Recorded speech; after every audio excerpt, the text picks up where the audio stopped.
Hello, everybody. It's Thursday night, 9:27. Actually, it's 9:27 Pacific, but it's Friday, August 4th, 12:27 a.m. in the East, where I'm at, and that officially means I'm older. I'm 55 years old. I'm 55 years old. I'm 55 years old. Wow, I'm 55 years old. That means I have lived. Let me think about this. I have lived a century, half a century, and 5 years. Thank you very much, Barry. Barry Lee says happy birthday. Thank you. I have lived a century, and let me think about that. Yeah, I was born August 4th, 1962. Officially at 1:01 in the morning at Michael Reese Hospital in Chicago, Illinois, which is no longer there. And hey, Tanner, thank you very much. Thank you very much. And wow, I'm 55. You know, I'm not going to talk about this right now. I'll talk about it later because I want to talk about Blaine Gabbert's apparent resurgence. But I want to talk, what is 55 supposed to look like? I don't know. You have any idea, Barry Lee? If you're there. Or anyone else? What is 55? Hey, everybody, welcome to the show. Yes, Blaine Gabbert had a great show, and Barry Lee and I are talking about the fact that today is my birthday. Well, it's the wee hours of the morning. It's 27 minutes. Okay, 29 minutes into my birthday. And I'm 55. I'm asking Barry Lee, and you, what is 55 supposed to look like? I'm 55. I'm Zenny 62, right? Am I ashamed to be 55? No, not at all. I feel, as I told a buddy of mine, Greg Haywood, and his wife Kristen, I ran into a few days ago in Oakland, I said that at this age, I feel like I can just pretty much say what's on my mind and not have to turn around and think twice about what I say, because I know that my heart is in the right place and I'm not trying to hurt anyone. Does that make any sense? It also means that I have earned the right to say what is on my mind because I just know what's happening around me, right? In other words, I know I've been to the opera, I've been to the puppet show, I've seen the strings, that sort of thing, right? That's what I'm getting at. So it says the stream status here is okay. I wish it were better than that. I'm just gonna play it through. It'll get better, folks. It's supposed to say stream status is good, but it's just saying it's okay, and I'm like, what? What I'm doing is I'm starting up the stream. What I'll do is I'm gonna actually do something really interesting. Hey, Go Warriors, how are you? I'm going to restart this I'm going to restart the computer, which is not going to affect the live stream because I'm starting a live stream, okay? But, Go Warriors, how you doing? Go Warriors, you are 17. I am 55. Does that mean that I am old enough to be your grandfather? Or just your father? Luke, I am your father. My last girlfriend was 28. And age was not even an issue for us. She was in some ways more mature than I. Actually, a few ways. Yeah. But where I'm at right now is I feel like, okay, would love to be married to the right woman. I'll make a great dad, but you got to get the deal with the wife out of the way. And, of course, you can't leapfrog over the wife and decide you're going to be, just a father. Well, there are some men who do that. There's some men who adopt. And they're single parents. I don't recommend that. Thank you for the birthday wish there. I don't recommend doing that. Get the wifey thing down. There are people who have the wifey thing down who are here and watching as I speak, right? Get the wifey thing down. That's what I say. You're going to get the wifey thing down before you do anything else. I haven't gotten that down yet. So, Octavia says, I need to start earlier. Well, thank you for telling me that, Octavia. I am 55. Okay, so since you said that, Octavio, my friend, tell me how I can accelerate the process. I mean, you think I should get a mail order bride or something? I mean, Seriously, what do you suggest? I would love to be able to go on that route, and my mom would have a great. And Octavia says the stream, the what? The cream? I'm not getting it, Octavia. What are you saying there? The find one through the stream? Merrily, merrily, merrily, merrily, life is but a dream. Is that what you were saying? What are you saying? Hey, Ray Gans, how you doing? Octavia, what are you saying? What about it? You're not making any sense, Octavio. Folks, Octavio Arias is none of yours. You can't see the stream chat, right? And what's going on is that I am oh, I know that. Oh, the stream. Oh, I get it. You said start earlier. I thought you meant start in terms of getting married earlier. Right. Well, yes, I need to start the live stream earlier, but there was a particular reason I did not. And it had to do with basically going to the gym, eating, getting my nourishment out of the way, because this is a different time period than back west. And back west, it's easier for me to start earlier, right? And then eat the dinner and everything else. Here, because of the time issue, if I start, I don't want to start too early. Hey Jamal, how you doing? Because if I start too early, then I don't capture. It's a sweet spot, you know, and it's a sweet spot. Hey Corvette, how you doing? I have food. No, what I have is ice. I have coffee and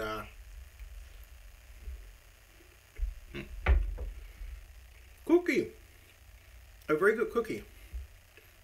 Sugar cookie. I'm starting my birthday off right. Sugar cookies. Yeah. Now, I'm going to go back to the live stream and make sure that this stream looks good. But how about Blaine Gabbert? I'll tell you all Blaine Gabbert's story, which, depending on your mood, may be either funny or not. Blaine Gabbert, quarterback from Missouri, came out with Cam Newton, and for a time, some people at ESPN, for example, believe that Blaine Gabbert should have been the #1 quarterback.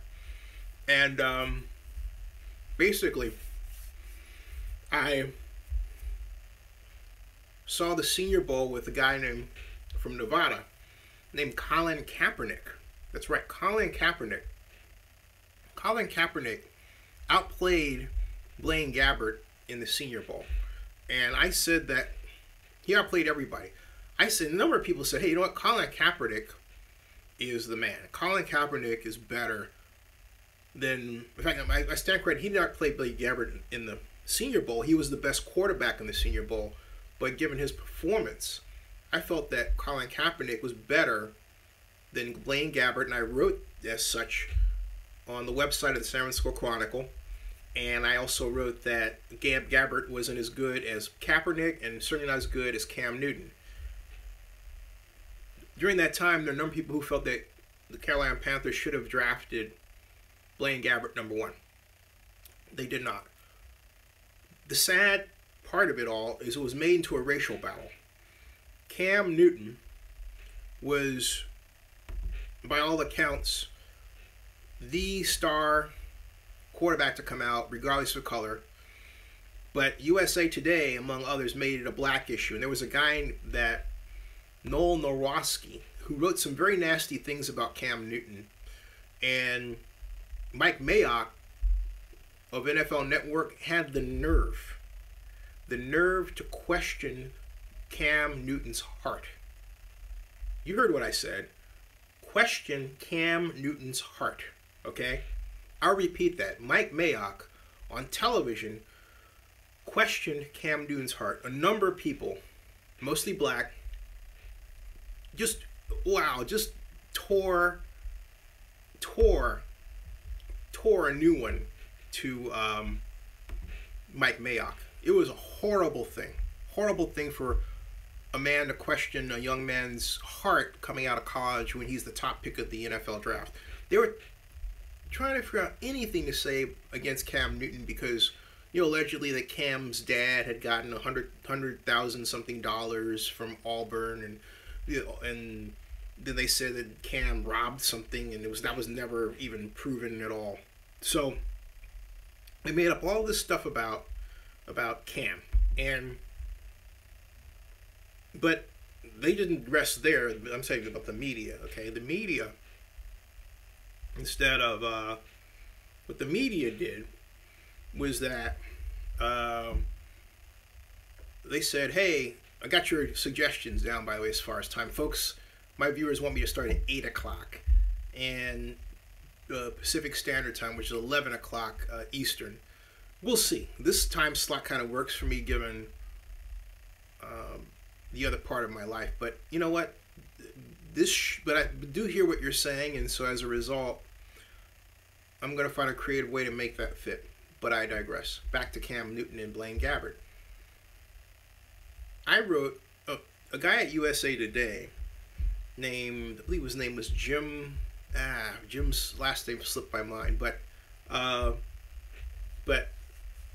he wrote in an attempt to discredit Cam Newton that Cam Newton had a problem where he had never played in a pro-style offense, whereas Blaine Gabbert had. Now, anyone who knew football or knows football to this point is quite aware that Missouri under Blaine Gabbert played a spread. And then in the same article, this person from USA Today, who's no longer writing, actually, went to compare Cam Newton to every black quarterback that had played without saying they were black. When you read it, it was an obvious pattern. Doug Williams, then Philadelphia Eagles, Donovan McNabb, Michael Vick. I mean, it was just a litany of black quarterbacks that were being compared. I thought, well, this is dog whistle racism. So I wrote a blog post in the San Francisco Chronicle, the website, directly attacking USA Today and calling out that author for taking a racist approach. That's exactly what I did. And when I saw him at the NFL draft in 2012, I said, hey, Jim, remember that article you wrote? Remember the guy that wrote the article against it? That was me. I just wanted him to know, where the cold water came from. It came from me. Okay, that was wrong.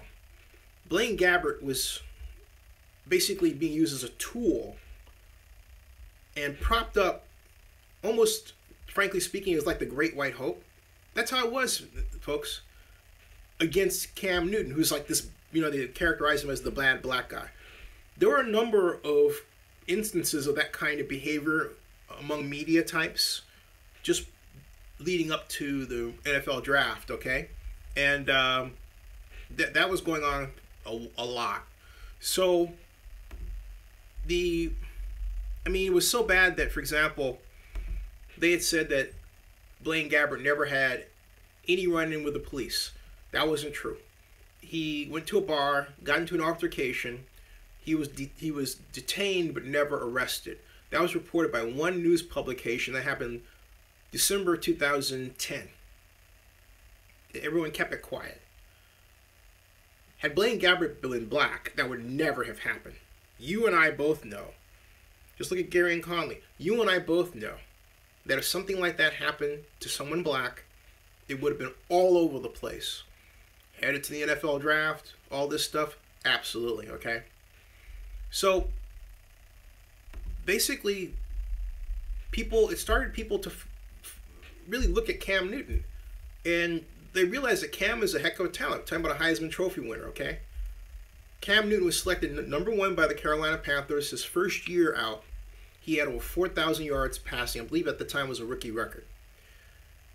Cam Newton, by contrast, Blaine Gabbert, by contrast, struggled, and he's struggled ever since. He struggled with the Jacksonville Jaguars. The problem with the Jaguars was that he It really seemed like he was never really comfortable in the pocket, okay? And, of course, there was the mobility issue or lack thereof. And his habit that he brought from college of ducking before he was hitting, he was going to get hit, you know what? That came back too. So, guess what? Now, 6 or 7 offensive coordinators later? Folks, I think Blaine Gabbert has finally found his team. And I'm very happy for him in spite of the fact that he's blocked me from Twitter.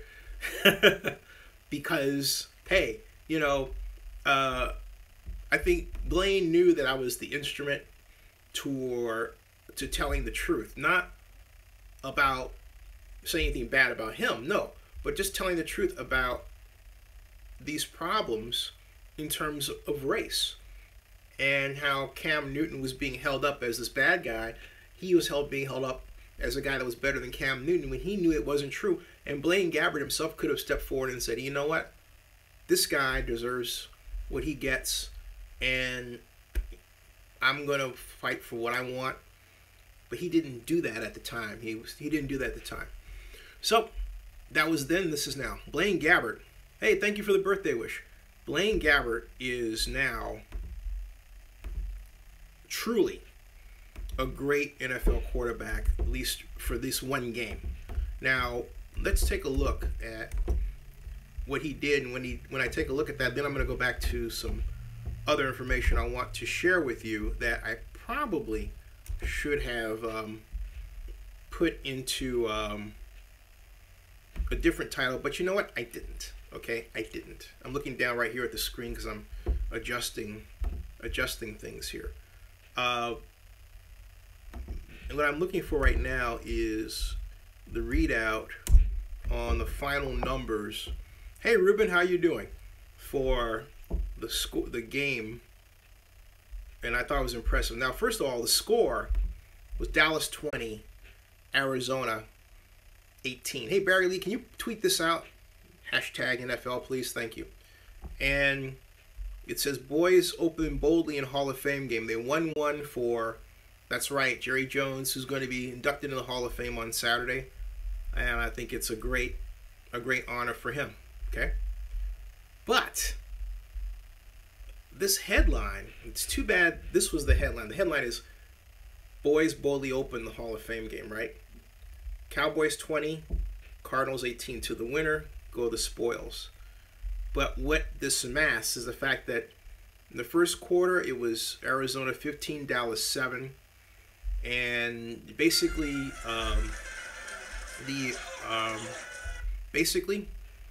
the Cardinals were wiping the floor with the Cowboys. Blaine Gabbert finished, he had 11 of 14, 185 yards, no touchdowns, and no interceptions. But he was 11 of 14. Let me see if they've actually given his passer rating here for this. Let's see the box score. And this is a Blaine Gabbert game. This is the kind of game that he needed. Yeah, it's preseason, and yeah, it doesn't count and all that, but it counts in terms of what we think about Blaine Gabbert if we're paying attention in pro football, right? What I'm going to do is see what it doesn't tell you what the passer rating is there, okay? There is a quarterback passer rating NFL. There is an online QBR calculator that I use, if it will come up. Quarterback passer rating NFL, and that's what I'm going to right now because I'd like to see it. There it is. Tool QBR rating. There is a calculator, and it won't give me the dang on calculator. Dang it! There it is. QBR calculator. I found it. And I will tell you what Blaine's numbers come out to. He had 14 attempts. He completed 11 passes. He had 185 passing yards, no touchdowns, but no interceptions. So that comes to 118.75. So Blaine Gabbert had a great passer rating of 118.75 for the game. That's That is quite outstanding. And you kind of wonder how did Kelvin Moore did. He was 12 of 17, 182, one touchdown, one interception. Let's see. He was 17. Then we have 12 for 182 yards, one touchdown, and one interception, right? So that'll come out to be 100.61. So Blaine Gabbert was the clear winner tonight. He had a QBR of 118.75 versus 100 for Mr. Moore out of Boise State. And yeah, good for Blaine. I say, you know what? And we have to credit, at least for this game, the Arizona Cardinals offensive coordinator. And I say that because they threw a steady diet of short passes, Bill Walsh style passes, the kind of passes that certain people don't like out there who are Zenny 62 viewers, right? I happen to favor them. But they mixed them in with zone blocking, which some of you don't like. I believe there was a debate on zone blocking in this space, last night and the night before, right? And so, but they didn't throw any pass that originated deep, middle range. In fact, Gabbert connected on a nifty 20-yarder for the second drive of the game, and through to the tight end back shoulder. I don't think it was intentional back shoulder. I think he sort of threw him open, but tight end caught it over his shoulder this way, went that way, picked up another 2 or 3 yards before on his way to a first down. All right, so we've got Harold. You can credit all this. You can credit Harold Goodwin, the offensive coordinator of the. That's right, the offensive coordinator of the Arizona Cardinals. You want to see? This is Mr. Goodwin. Got to give the brothers. That's Harold Goodwin. He has 14 years of experience in the league. He was named offensive coordinator in 2001 at 121 2013, and he has worked with Bruce Arians for 11 consecutive seasons. So credit Harold Goodwin. Harold Goodwin gets the kudos for having an outstanding game plan and approach for Blaine Gabbert. So keep that man in mind. Harold Goodwin. Harold Goodwin's going to be the man. He's going to be the man this year, and it looks like he's running an offense this year that's more productive in its design than years past. And what I mean by that is the Cardinals were really heavy on the run, but they didn't throw into the mix the kind of short passes I saw today.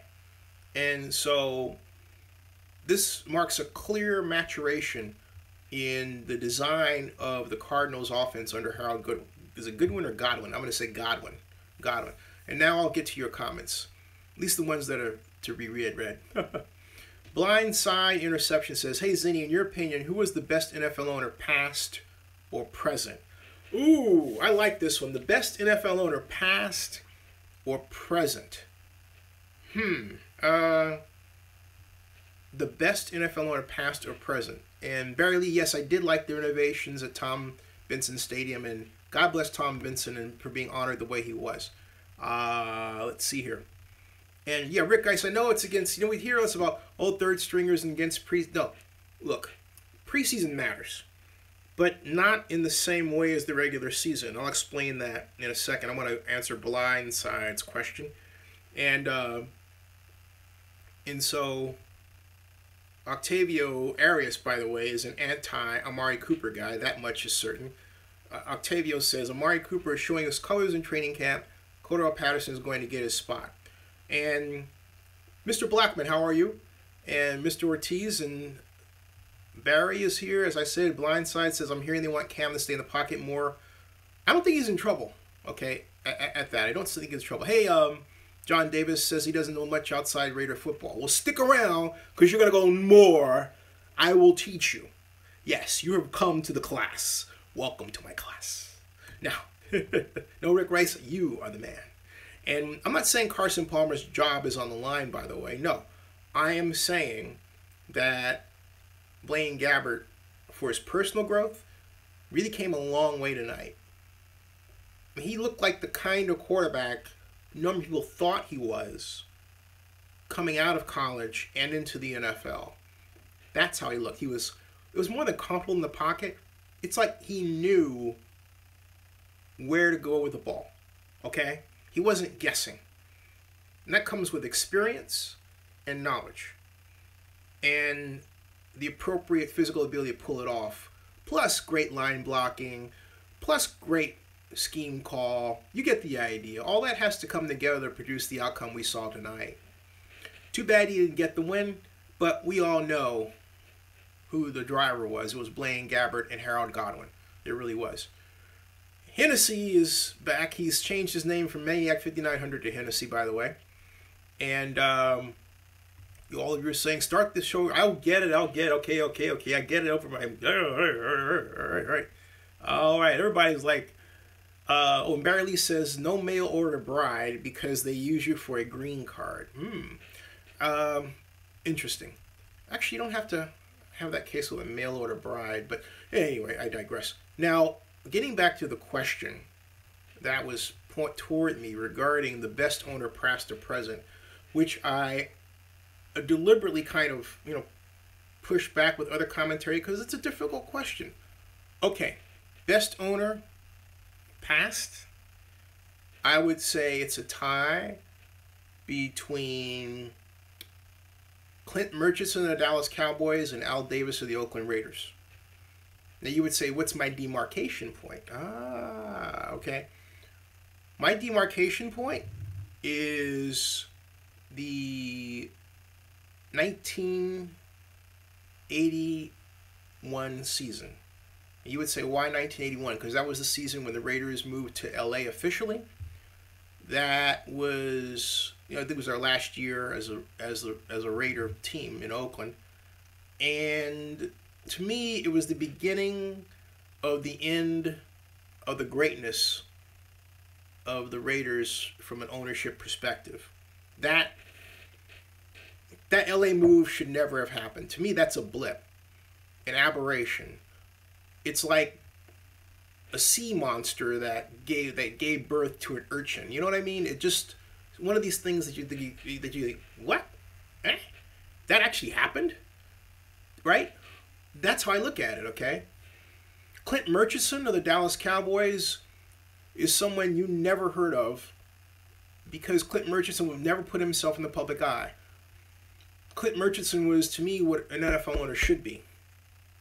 Behind the scenes, not even really pulling the strings, but setting up the organization so that you have this trifecta that runs it. And what did the trifecta consist of? It consisted of Tex Schramm, who I had the pleasure of meeting during my first Super Bowl in Atlanta here in 2000. Tex Schramm of the Dallas Cowboys. These are all Cowboys. Tex Schramm, Gil Brandt, director of player personnel, and Tom Landry, the head coach. That was the triumvirate, the holy triumvirate, if you will, that ran the Dallas Cowboys. And they really set the tone for running football as a business. And they brought in, and I interviewed, Gil Brandt's a friend of mine. I interviewed him last Saturday at the Raider training camp. I was blessed to attend thanks to Forever Oakland. But Gil Brandt's been a friend of mine for some time. Nice guy, always sits down to talk, and had a little emphysema there. I'm a little concerned about him. He's 84 years old. Gil Brandt brought computerized scouting to the NFL. We talked about that. Really enjoy my conversations with Gil when I see him. He's very knowledgeable, encyclopedia mind of players and past and present. Okay, so there's the first part of your question. A tie between Clint Murchison of the Dallas Cowboys and Al Davis of the Oakland Raiders. Second, this era, I got to give it to Jerry Jones. Jerry Jones, even though I do not like the way, to this day, he sacked the legendary Tom Landry, I understand why. I didn't know until afterward the Cowboys were quite literally hemorrhaging as much money as they were by the time Jerry bought them for, I think, $145 million at the time. But they were. He brought he operated the Cowboys like a startup, making deals left and right, leveraging income, making agreements with Pepsi that were unheard of. I think $30 million sponsorship. Blew the NFL away at the time, caused a lawsuit between the league and the Dallas Cowboys that really forced the league to change how it handled sponsorship money on a league-wide basis. Jerry Jones forced the NFL to be a more entrepreneurial organization. And that's Jerry Jones, to me, that's Jerry Jones' greatest gift to pro football and greatest gift to sport, is that the entrepreneurial work, the entrepreneurial effect that he brought in. Okay, so that there's a long-winded answer to your question. Now Rick Rice says, I'm so happy when Khalil Mack got that pick off. Cam jumped into the black hole. Probably Cam jumped the black hole. Probably the highlight of the season for me. Octavio says Amario. I talked about Amari and Octavio's dislike for him. And Rick Rice says, how do I think Trevor Knight did? I didn't really pay attention to Trevor Knight, so I'm not going to answer a question that causes me to have a knowledge I don't have, okay? Because I wasn't focusing on Trevor Knight, and I have a tendency to focus more on offense, quarterback, and scheme. Well, but that's not true, because I was looking at Robert Mdiche, who I interviewed at the NFL Draft, who, Mr. Mdiche, number 90 with the Cardinals, he's a defensive end, can play tackle, came out of the SEC, and Robert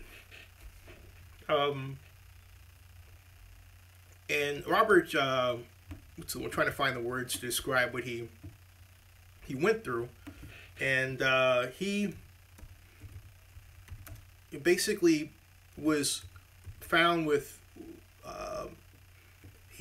he liked to smoke pot. Okay, I'll just say it like that.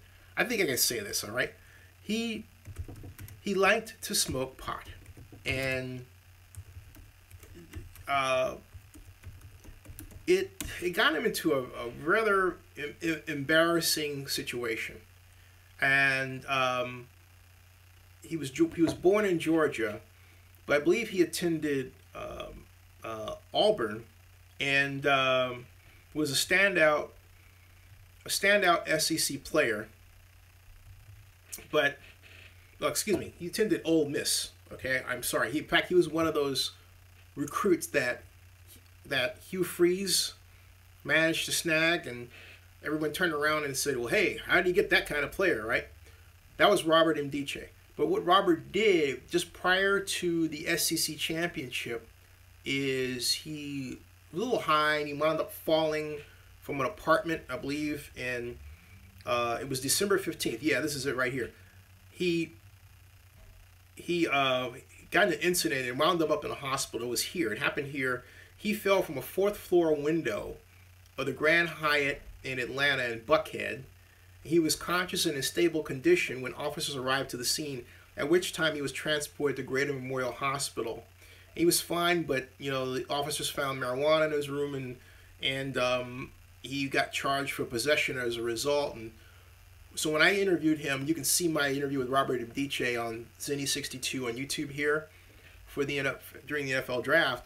He was ready to tear up the NFL. He was angry and felt that he had been unfairly treated. Look, the young man made a mistake, okay?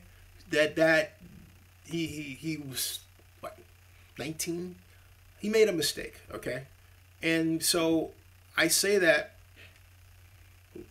at length because that was what I was paying attention to. So I missed other players. I was particularly interested in how well he did today. I didn't do the tackle count, but I do know that he was double teamed quite frequently, and even with that, managed to hold his ground and stop the run to his side very, very well. Now, let me get to your other comments here. So I got to that question, and let's see here.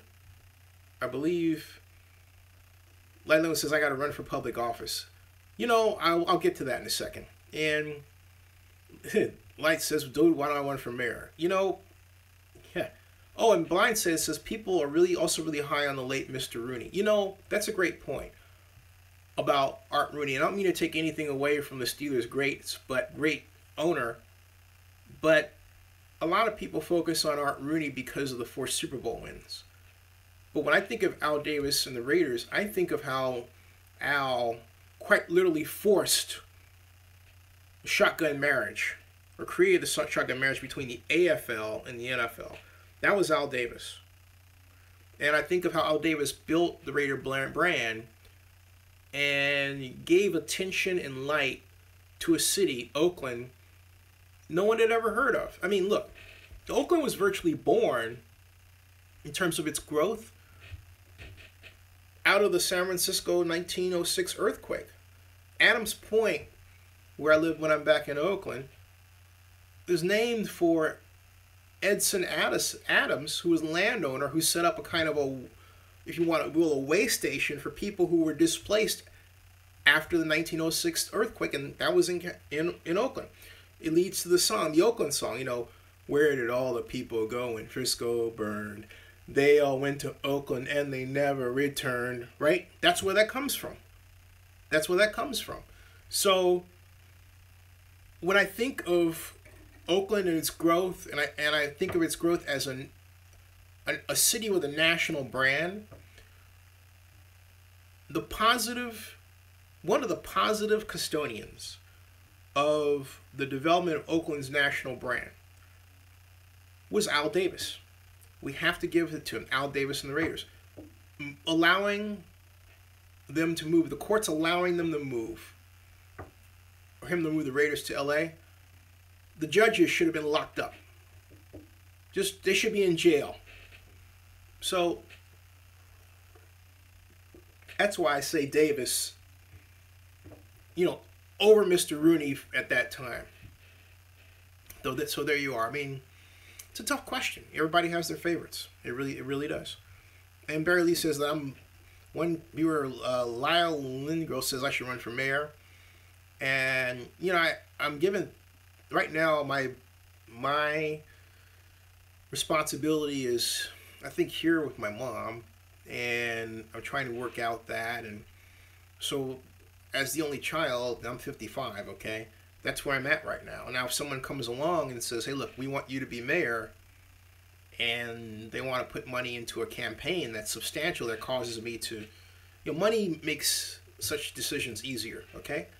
Then, yeah, that changes a lot. It really does. Right now, I'm not there. Yeah, I'm not there.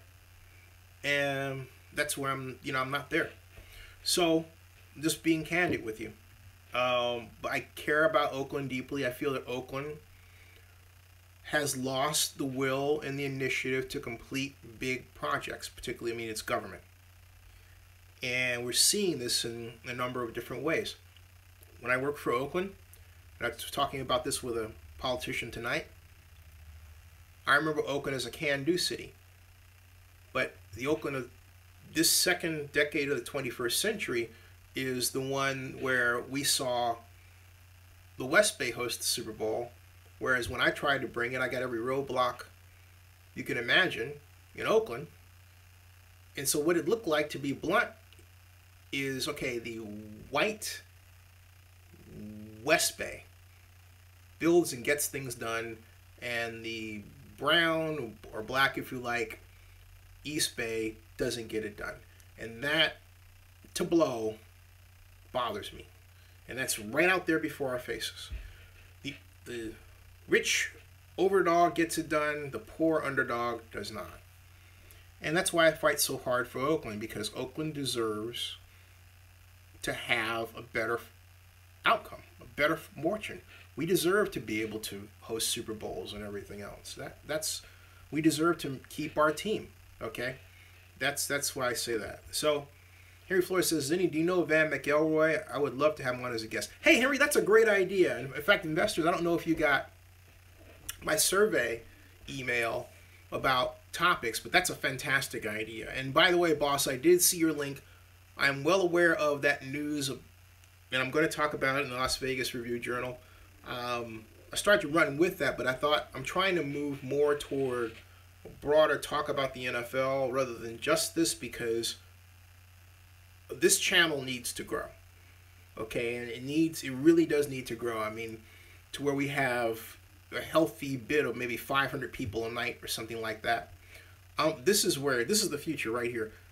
Growing this channel is one of my top priorities, and I can't grow it focusing on a subject that is going to at some time peter out.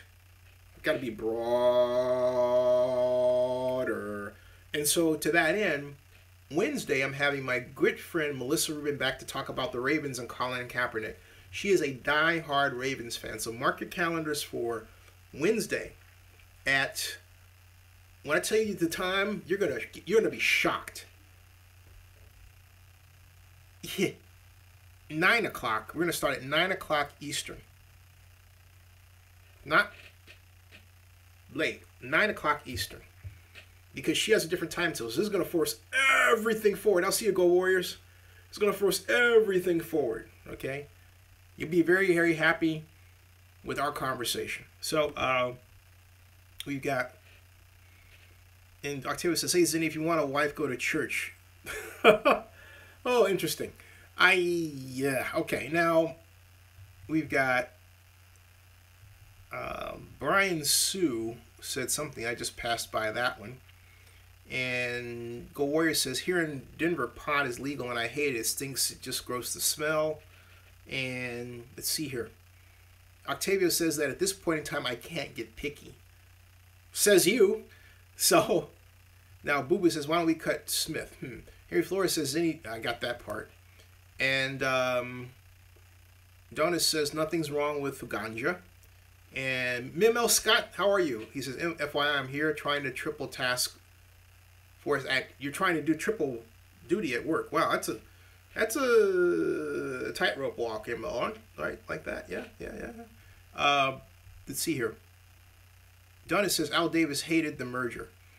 Well, I don't know that he hated the merger so much as he hated the fact that he wasn't commissioner. He wanted to be commissioner.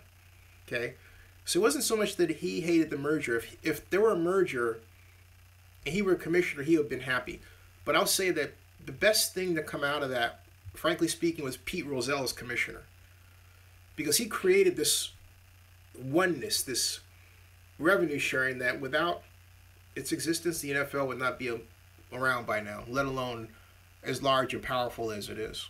So you have to credit Pete Rozelle with that one. So we've got, let's see here. Oh, thank you for the birthday wish. Brightside says, Zinni, I was listening to a podcast with Harry Edwards. I know Harry.